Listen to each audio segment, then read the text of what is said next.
Is up, plant people? Today's a lovely fall Wednesday in 2020. And it's time again for the Planthropology Podcast, the show where we dive into the lives, careers, and general amazingness of some very cool plant people. I'm Vikram Baliga, your host, and you're stuck with me today. That's right, we haven't done one in a little bit, but it's time for another solo episode. We're going to be talking about plants and world traditions. This is one I've been trying to get out actually for a little while. And for whatever reason, I've kept pushing it back. I have found other things to do. I've talked about different things. And this is one that I'm really excited about. So we're going to talk about trees. This episode is titled Plants and World Traditions. Find some shade. So we're going to talk about different tree myths, trees in religion and culture, and the way that different cultures have looked at trees over time. But first, we're actually going to talk about trees themselves and a little bit of the science involved in tree growth and tree production and different things involved there. So there will be a mid-roll today. So I'll talk about some of the housekeeping things is whatever. Then, so I'm not going to belabor this too much more. I think I will use the word belabor a lot in this podcast because I think I tend to belabor things quite a bit. That's me. Hi, my name is Vikram, and I talk a lot. Anyway, I'm a podcaster. That's what we do. So I hope you're ready for a good one. I'm really excited about this topic and this content. Trees hold a special place in my heart, and we'll talk about that too. But get ready for episode, I think, 59. I believe this is 59 of the Planthropology Podcast. Plants and World Traditions. Find some shade.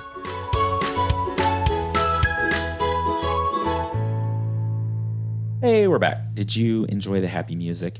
I keep talking about recording new podcast music, and I could do it. I think I have the skills. I have the tools. We can rebuild them. We can make them stronger. We have the tools. We have the equipment. But for whatever reason, I have not done that yet. So maybe that'll be a winter project for me. Maybe I will actually take the time to record some things and put out a new theme song. Maybe I'll even let you vote for that. Do you like voting? I hope you like voting. Go vote. Can you vote? I don't know. We'll work that out. So let's talk trees. So I live in a part of the universe, and this has come up on the show often over the last couple of years, that doesn't have trees. We don't have trees. There's no native trees. Now, people will argue with me. Crowd favorite and multiple time guest Kyle Tengler would definitely disagree with me in some ways about this, and we can fight about it later if he listens to this. But this is a medium to short grass prairie. Short to medium grass? I always say medium to short. I think his M comes first. But if you were to stand where I'm sitting or sit where I'm sitting 500, 600 years ago and turn around in a circle, you would see 2, 3, 4 foot tall grass as far as you could see. I bet this was actually a pretty intimidating place to settle as early settlers came across this part of the country. Now, there were indigenous peoples here that had been living on this land and with this land for hundreds, thousands of years before European settlers came through. So they knew how to deal with it. But a lot of the Europeans coming through, either on cattle drives from the south through Mexico or moving west on the westward expansion of the United States, were used to trees. So as homesteads got established, as development happened and cities were built and all of these things, people started planting trees. And I think it's easy to see why. Trees are a big deal in almost every culture around the world. They serve a lot of purposes. They add to the landscape. They give us shade. They give us shelter for animals, for ourselves. We get a lot out of trees. Now, I'm a tree guy. It's interesting because I have come up through the landscape design kind of landscape world into my current position at this university as a lecturer, instructor, greenhouse guy. But I have a special place in my heart for trees. We had a family cabin in South Central Colorado for years and years. And I remember spending summers up there, winters, we would spend Christmas, and I've never been much of a skier, but the family would go skiing because they were good at it. I was not. I would go and drink hot chocolate and eat hamburgers and stuff. But the trees and the smell of trees and all of that has a special place in my heart. A big part of my soul, I think, still lives in the San Juan Mountains of southern Colorado. But let's talk about trees themselves, and then we'll talk about their importance more in a lot of cultures. So there's an old quote that's attributed, as most old quotes are, to either the Greeks or the Chinese, and who knows where it came from. But it's been said that the best time to plant a tree was 20 years ago. The second best time is right now. So if there are not trees around you, maybe plant a tree. Now, make sure that you're planting trees that are well adapted to the area. That's a big deal. There are trees that are either invasive or they use resources that your area doesn't have, and those probably shouldn't be planted. But do a little research and figure out what works well for you and go plant a tree. Again, the second best time to plant a tree is today, so that in 20 years, people don't have to say the same thing. But what is a tree? What does a tree do? How does a tree work? What's the definition of a tree?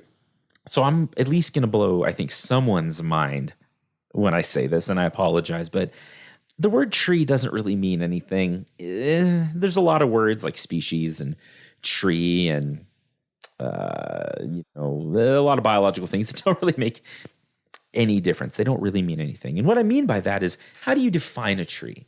If you look at the literature, a tree is commonly defined as a plant with woody growth, so secondary growth that puts on wood and bark and all of those things, that has a single upright axis. So a single trunk that branches at the top, whatever, it grows on one axis. And a shrub is commonly defined as a woody plant with multiple axes.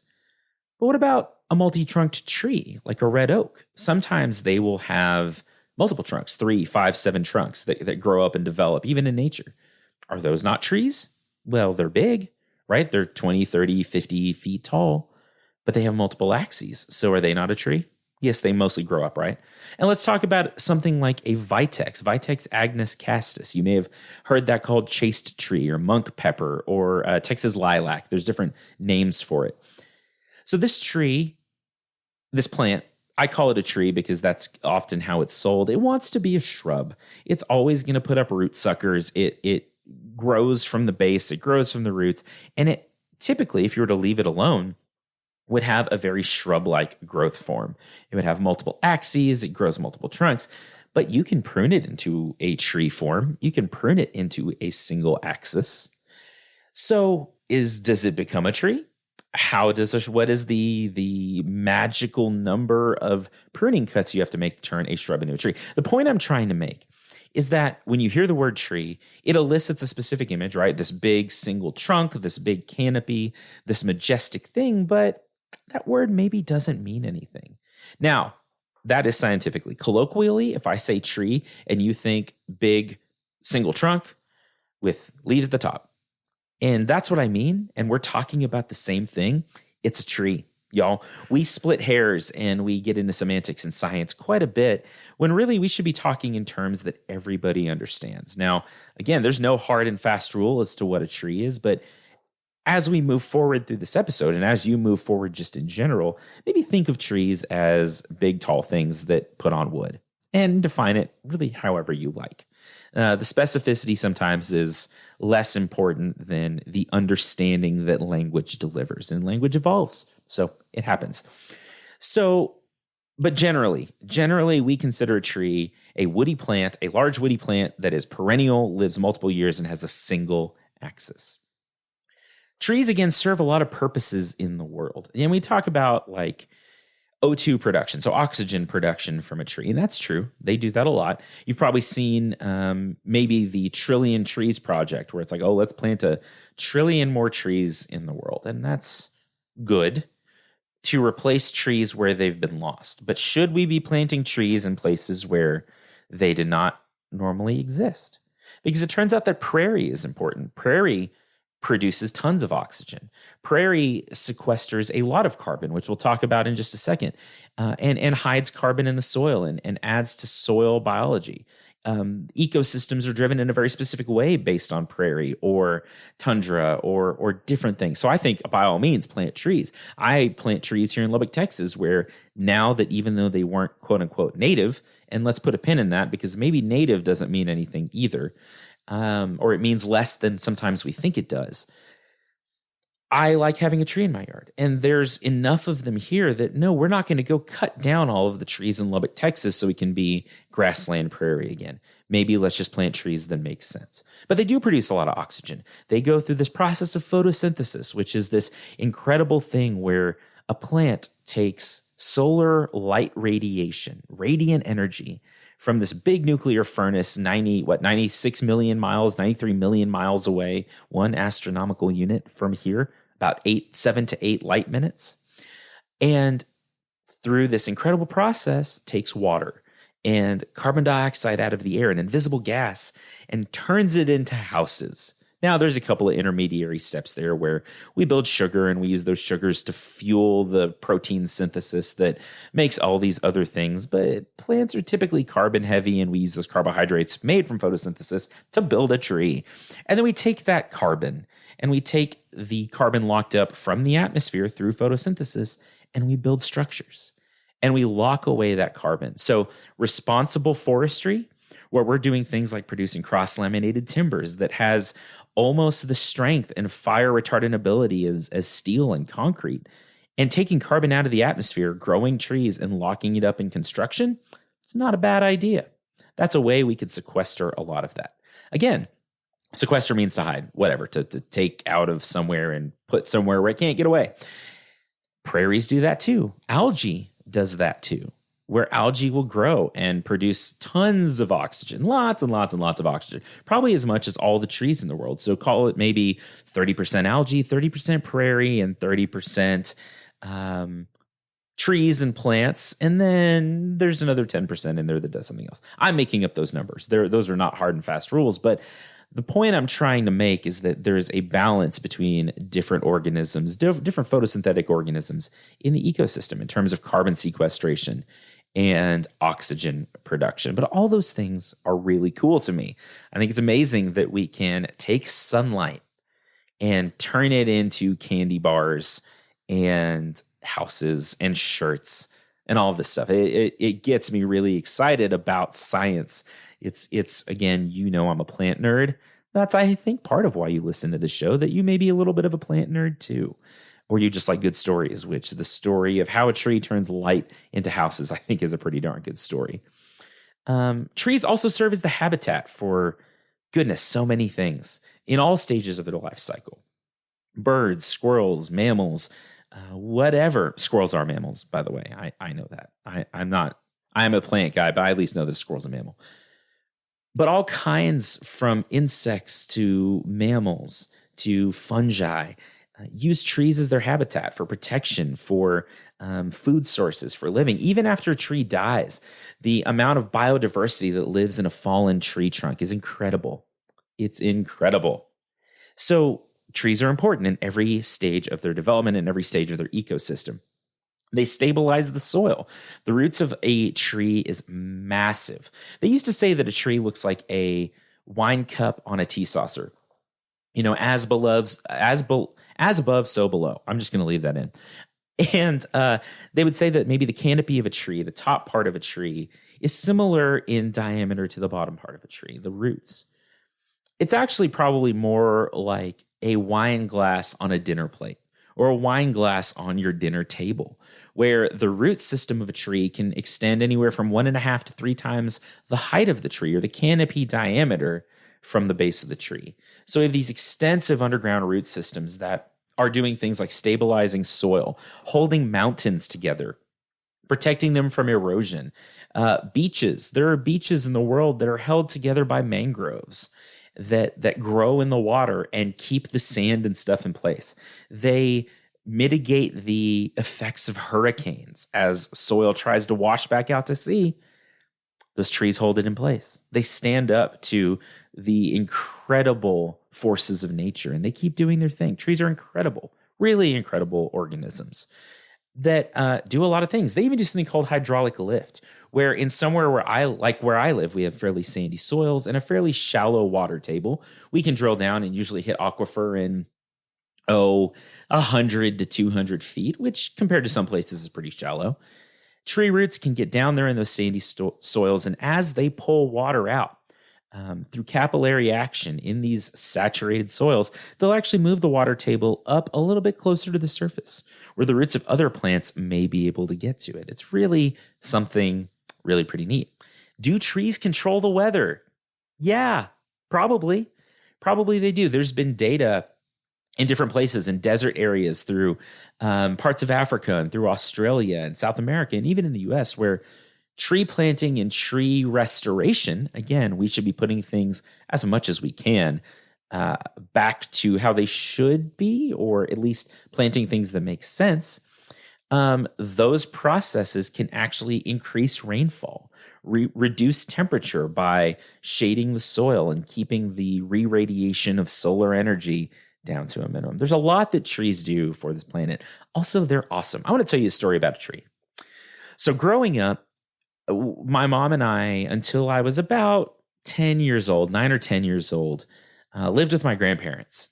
And we had this big, McAfee or Macintosh, not McAfee, probably Macintosh apple in our backyard. The apples were not great. They were green. They were good pie apples, good baking apples, but they weren't great for fresh eating. But it was a beautiful tree. It was maybe 20, 25 feet tall. We had a swing in it. I remember this vividly, that my granddad and I built together. And I loved this tree. We built a little platform in it, like a tree house. I would climb it. I would sit in its shade. We would eat the apples if we were, really wanted to, if we were feeling froggy that week. And I remember when that tree died and we had to cut it down, it was almost like I lost a friend, right? Because I had spent so much time in and around and sitting there looking at this tree. I've always been a plant nerd, y'all. My granddad and I grew up gardening, and we grew up doing stuff in this tree. And I still remember that feeling of losing it, right? And there, I'm going to be super extra nerdy here. There's a quote from one of the Avengers movies, the second one, which is arguably not the best one, where at the end, Vision is talking to Ultron, the bad guy, and it says, "A thing is not beautiful because it lasts," right? We hold the memories of things. And so trees are something that I think they don't live forever. I know they don't live forever. Every organism has a set number of days, of minutes, whatever. And maybe I'm waxing a little more philosophical than I intended to, but some of these trees, fruit trees don't live that long, 50, 100 years maybe, or less if the conditions aren't ideal. But then we get trees like the bristlecone pine, which is arguably my favorite tree. We don't know the upper limit. They can live thousands and thousands of years. Some of the oldest ones are 5,000 years. We don't know how much longer they can go because we don't have that memory. They are the ancients of our world. They have genetic memory to ice ages and different things. They're incredible organisms. There's a big stand of aspen trees called Pando. Yeah, I believe in Scandinavia. Now, I could be wrong about that. Someone can correct me on that. I think I always say the wrong place when I talk about it. But it's estimated to be some 80,000 years old. Aspen trees spread through the roots. And so they're all genetically the same organism. 80,000 years. It's the largest living organism on the planet because they're all clones of each other. Every aspen tree up there, and they're all connected through the root system, and it covers hundreds of acres. And so, I'm talking a lot about the maybe the growth and the philosophy and the importance of trees. But after the break here in just a minute, we're going to talk about how different cultures throughout time and around the world have viewed trees. And as always, I want to make a caveat as we get into this that I am by no means an expert in some of the history involved here. I do some research and I try my best to represent it factually and as clearly as I know how. But if I'm talking about your culture and there's different ways to approach it, please let me know. I would love to have you on the show and talk about it. I would love to do a follow episode and correct some of my maybe mistakes or missteps, but I try to do justice to the cultures that we talk about, and I try to paint as wide a picture as I can. But we're going to talk about kind of 3 aspects of trees in lore and mythology and in world traditions after the break. So I'm going to kick it to myself in the mid-roll, and then we will keep going. Well, hey, welcome to the mid-roll. It's been such a long time since we've spoken. I'm glad you're here. It's good to have you. So not a whole lot to talk about today. I've got a lot of good interviews coming up. I've got several recorded that I cannot wait to put in your brain cases through your ear holes. Aside from that, though, follow us on social media for updates and information about those episodes. So you can find Planthropology on Facebook, Instagram, Twitter. Type in anthropology, slap a PL on the front, and look for the bristlecone pine. That'll be me. I am also on the TikTok machine as @theplantprof. You can find me and whatever was left of my dignity there. And if you want to support the show, head over to patreon.com/planthropology. And if you would like to give a little bit to help support the show, that's fine. You're under no obligation to do that. The Texas Tech Department of Plant and Soil Science and the College of Ag Science and Natural Resources in general has been so supportive of this that they really take care of this and make this whole thing possible. But if you'd like to help out and you'd like to become more involved, that is definitely something you can do. I may be switching over from Patreon soon. I haven't completely decided.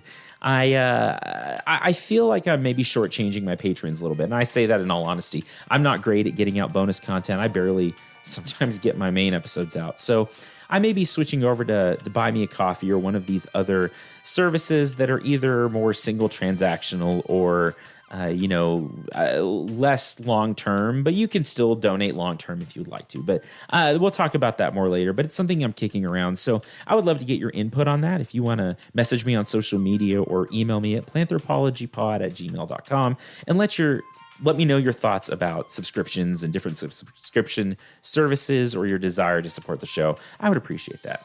Also, I would appreciate it a lot if you would drop me a rating and review, either on Apple Podcasts or whatever we're calling it these days, or on Podchaser. Podchaser is a great service where you can actually learn a lot about the people producing podcasts.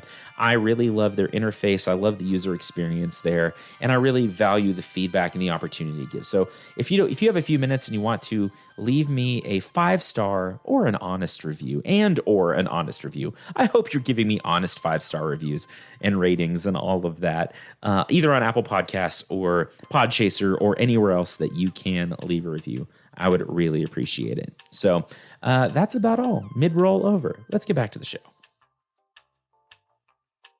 Okay. Are you still with me? I'm glad you're still with me. It's good to have you here. We'll talk for a few minutes about trees in mythology and trees in world tradition. So I broke this out into 3 sort of distinct sections that I'm going to talk about. I thought for a while about how I wanted to present this. And I think what I've decided is we're going to talk about 3 major types of tree lore that pops up in different cultures all over the world. I thought about going culture by culture, and I always feel kind of weird about doing that because sometimes, clearly I don't represent all of these different cultures and I don't know everything, and I'm always a little afraid to miss stuff. But I thought also maybe about taking specific species of trees and talking about the folklore and the mythology and other things surrounding specific species of trees. But there's so many of them. How do you do that? There's a lot of trees out there, like lots and lots of trees. So what I've decided to do is talk about these 3 common themes that we see popping up all over the world in different ways. And I'm going to talk probably in generalities because, again, there's so many examples of this. I'll give a few specific ones, but I wanted to talk just in grand terms, in large terms, how we as people, as humans, as people that develop religions over time and develop culture have looked at the world around us and looked at these trees.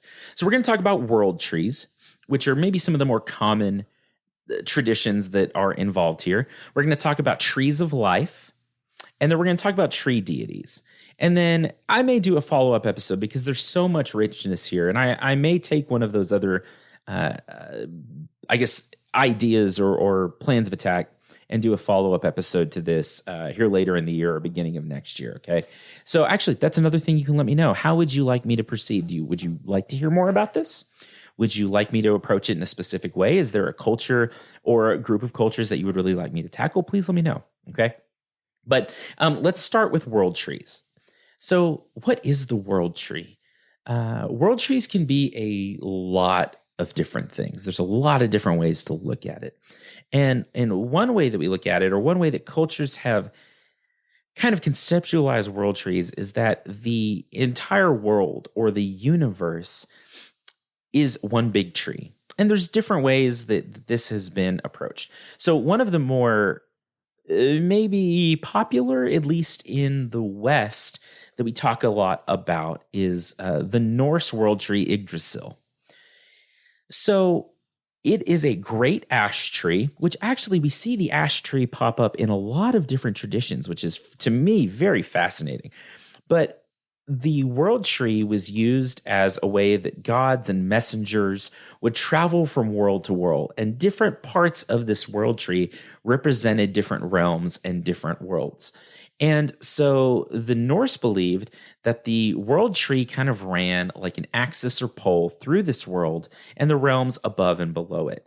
Again, this is the great ash tree Yggdrasil. It nourished the gods, humans, and animals. It connected all life and all different phases of existence. Now, there's a lot in this lore, right? And it's been popularized in pop culture through Thor and different things. And Norse mythology kind of comes in and out of fashion sometimes, but it stands in the middle of the world, and its branches stretch out over all 9 of the different realms. Each realm hangs on its own branch, but if the tree falls, all the realms fall. So it's this idea of connectedness through all different realms of existence, and all these different parts have their own purpose, their own sort of, I guess, function in the world tree.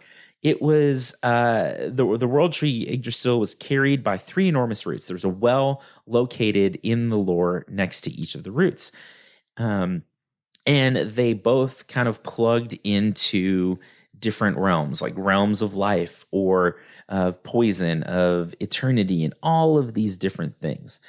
There are stories that some of the roots maybe sort of started to suffer over time, and that caused problems in the world, that caused different things like that. So this world tree connected everything, and it was important to all parts of life. It was the view of the cosmos.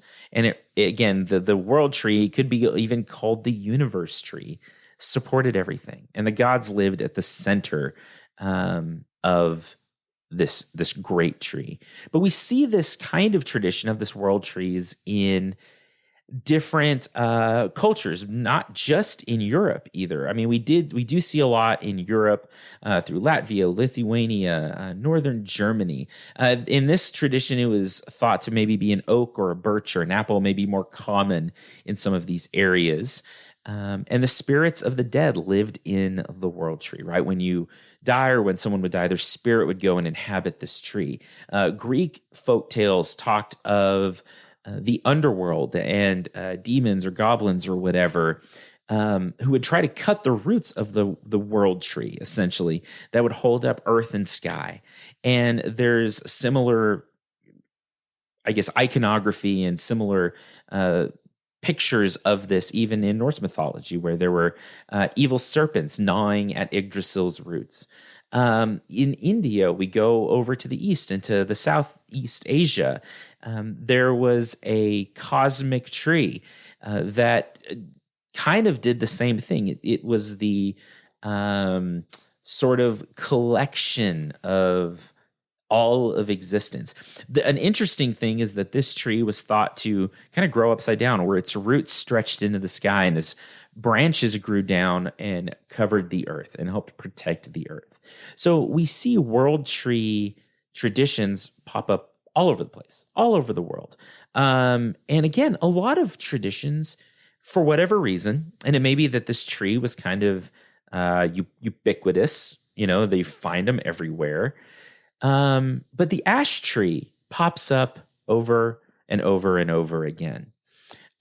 We see it in some First Nations people here in the North America, in indigenous folks to this part of the world, and that first humans emerged from the bark of ash trees, shot by the arrows of a great hero.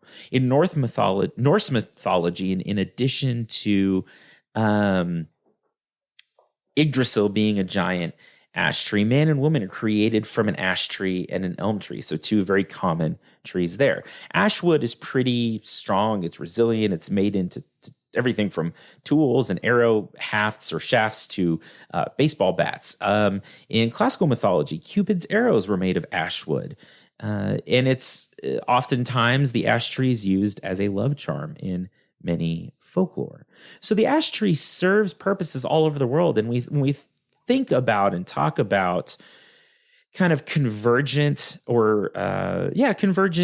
development of myth and things like that, it would make sense that if this tree grows in a lot of different places, it may be very important to a lot of different cultures all over the world, which is to me, very, very interesting. The next, I guess, tradition, or the next sort of category I want to talk about is the tree of life, which is in some ways similar, in some ways very different. Trees of life have long been considered the source of immortality, of life, of longevity, and all of that. And a lot of that is because of the tree itself. Trees provide shade. They bear fruit. They've been associated with these things throughout time. Evergreen trees that remain green all year became symbols of immortality, of undying life. And we talked about that actually last year when we talked about our first Plants and World Tradition series. And we talked about trees of the winter solstice and Christmas trees and things like that. Deciduous trees who lose their leaves in the winter and produce new ones in the spring symbolize renewal and rebirth. So we get this picture throughout cultures of trees representing immortality. And we see it in religions. We see it in a lot of things. And I mentioned earlier that trees have a lifespan and trees do die, but they live a long time. They live a long time. And, again, when we talk about things like the aspen tree or some different ones that kind of all connect together, or the bristlecone pine that lives for thousands of years, thousands of years for sure, but commonly hundreds of years, or giant sequoias and different plants that really live a long time. In the scale of human existence, they do feel like the immortals of our world. We see trees of life in creation stories from lots of different culture, from Persia to the Netherlands, to the peoples of North America. We see these trees of life that kind of sprung life out. And we talked about this a minute ago. We see in the East common pictures of this tree of life with sacred animals that were important to various Eastern cultures, feeding on fruit-bearing branches of the tree of life. And through that tree, the world was, blessed with fertility and blessed with life.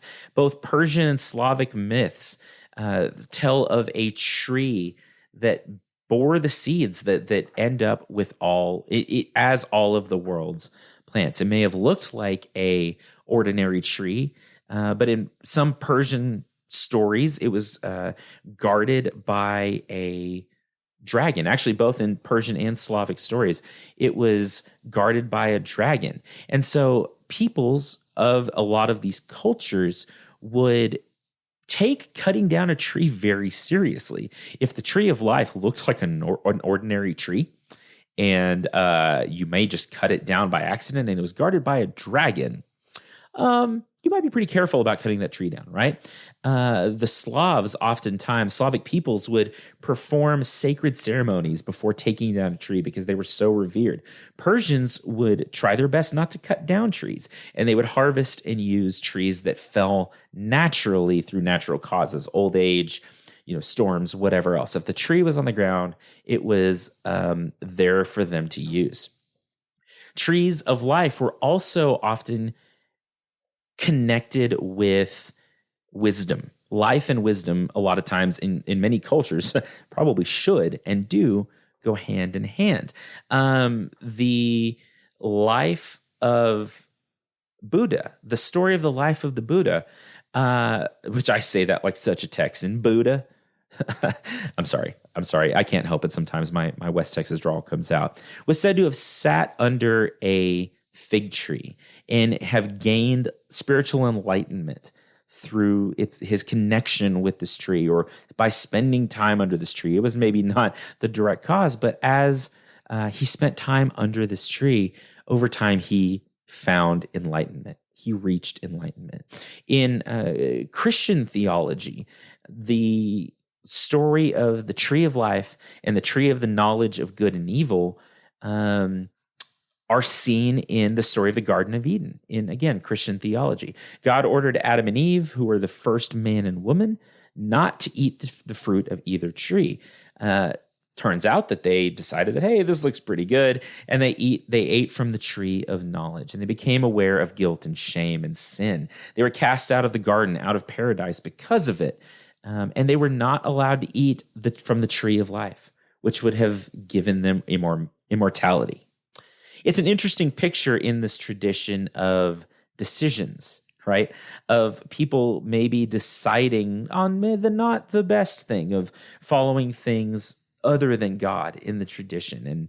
And I've grown up in the church, and that may be something that some of you know and some of you don't, but that's been a big part of my life. And so this story, as I've learned more about trees and learned more about traditions throughout my life, has taken on different meanings and sort of evolved for me, which has been a really interesting experience. And there are similar, actually, traditions through Pacifica and the Polynesian nations that are similar to the biblical account of the fall from Eden, and where men lived under trees and gathered its fruits, and women lived under another tree and they gathered fruits and lived there. One day, while the guardian of this tree was away, the men and women mingled together under one of the trees. Guardian came back. They were not happy about this and told them they chose the tree of death, not the tree of life. And from then on, all people would be mortal because of the choice they made. So there's this picture of trees being able to give life and give knowledge and give wisdom, and in many cultures around the world, and the choices made based on that, reflecting on the long-term, I guess, fate of those peoples. And it's really interesting to me, as again I have grown and worked through my beliefs and things like that, to see how that has changed in my own life and in my own mind. And again, the more I learn about trees, the more some of these stories have meant more to me and have, again, changed meaning for me. The third thing I want to talk about before we kind of start wrapping up, this has gone longer than I expected. That's okay, is tree deities. So there is a belief worldwide in lots and lots of cultures and lots of traditions that trees embodied deities, spirits, or maybe trees or humans even being changed into trees. Celtic and European peoples worshipped groves of trees. The sacred tree grove is a common thing all over the world. In the Druid traditions, oaks were sacred. Ancient Romans associated oak trees with their sky god Jupiter. We see this in Greek and Roman mythology, with dryads and nymphs and different creatures that were bound to trees or lived in trees and would come out, but they died when their trees were cut down. Again, if your deities are part of the forest and they live in the trees, you take special care and you take special, reverence when you cut down a tree. We see this in Japanese mythology too. And there's a story in Japan that tells of a man who cherished a willow tree. One day he met a girl under the tree and married this girl, although he didn't know anything about her. Her past was a mystery. One day the emperor orders this tree cut down to build a temple, And this man's wife told him that he was the spirit of that tree. And she died as the tree fell to the ground. This is an interesting picture about, I guess, industry and progress and the way that it relates to the forest and to nature, that the forest and nature are very alive. And when we use them for certain purposes, we're damaging not just, this plant out there, but something special, something important. And we see these throughout the world. The Greeks, the nymph Daphne turned into a laurel tree when fleeing through the forest to get away from Apollo. That happened a lot. That kind of thing happened a lot in Greek mythology. In another Greek myth, the gods turned Bacchus and Philemon, a devoted older couple, into an oak tree and a linden tree when they died. The trees grew close together, so these people, due to their love for each other, could live together forever. And we see these over and over throughout cultures and throughout time, where trees are attributed to spirits, or people get to turn into trees and live long term because of that. One of my favorite stories, and I have talked about this before, I think more than once actually, on this show, is The Lord of the Rings. And I, over the years, have read the Lord of the Rings series, honestly, like multiple times, a lot of times, over and over, because I find so much that I resonate with through these stories. And by the way, I'm going to throw it up front here as I talk about Lord of the Rings, that Sam Gamgee, gardener guy that loved potatoes, boil them, mash them, stick them in a stew, is 100% the hero of that story. And if you didn't think he was, you should go back and watch it or read it again. Pay attention. The gardener was arguably the most important character in the story. Plants always win, y'all. I've said this before. I'll say it again. Stay tuned for some interesting information about a cool sticker that's coming out to this effect. I don't want to spoil the surprise, but it's really cool. So there's so much tree stuff in Lord of the Rings. Oh my goodness. From the Ents, who were like walking, talking trees, some of the first inhabitants of Middle Earth that represented longevity and memory and sort of a solidness in the world, to the trees in Lothlorien that were big and majestic and were seen to have had special powers and things like that. There's a really cool story at the end of the books, which was not really done very much in the movie, where Sam goes around planting trees from Lorien, and they grow and they're tall and all kinds of stuff. I could go on and on about this, but trees were important in that story because, again, they represented nature. They represented something that was other than us, that was important to us. And as Saruman and different people were turning evil, they started cutting down trees. And that's a very clear thing that Tolkien was trying to get across. This was during the World Wars and early to mid 1900s in Europe, and he saw a lot of things that he didn't like in terms of industry and war and all of those things, and he was not so subtle about throwing that in some of his books. Again, you should read Lord of the Rings. You should watch the movies again and look for some of that symbolism in there. Also, Tolkien was a big plant nerd. Maybe I'll do a whole episode about him sometime. I don't know. Is that something you would care about? The plants of J.R.R. Tolkien? I don't know. I would listen to that. I hope you would too. But y'all, to kind of wrap up, trees are important, not just for their utility in human life because they produce oxygen and because they give us things to build our houses with and because they give us fruit, but they're important to a global ecosystem, and they are important in and of themselves. I think it's sometimes difficult to see the overall importance of life just as it is, in and of itself, separated from its utility. And I think we don't see that in ourselves, and I don't think we see that in nature sometimes. And I think that that's something we should try to do, that we are valuable in and of ourselves, just like trees are valuable in and of themselves. But also they're useful. They do a lot of cool things, and we have attributed so much to them as human, monkey, primate people over the millennia that I think I feel like I can't understate, or I feel like you can't overstate their importance. And again, I just love trees. I like to go and look at trees. I love to smell trees. Sometimes I will just go out in our garden here at Texas Tech and just look at the trees and just sit in a chair and look at trees. I know, I'm weird. It's okay. We should know that by now. But do you have tree questions? Is there more things I could cover? Are there other stories that I didn't address? Please let me know. Again, send me an email, connect on social media. I would love to do more follow-up episodes about trees. I do a whole series about trees, and maybe I will. But I want to know your thoughts. I want to know what you think I should cover. I want to know what your favorite trees are. Please reach out and let me know. Again, you can find me on social media. You can reach out there. You can email me at planthropologypod@gmail.com, and I would love to chat with you. But you know what? That's about all I've got. That's where I'm going to leave it. Y'all are the best. Thanks for listening. Thanks for being a part of this. And get ready for a really great episode. I don't want to, it's a surprise. I'm going to leave it as a surprise. We're going to talk about bats, but I'm going to leave the guest as a surprise. But next week, if you're listening to this as it comes out, the first week in October of 2021, I've got a really good one coming at you. And I think you should be excited about that. So I love you folks. Thanks for listening.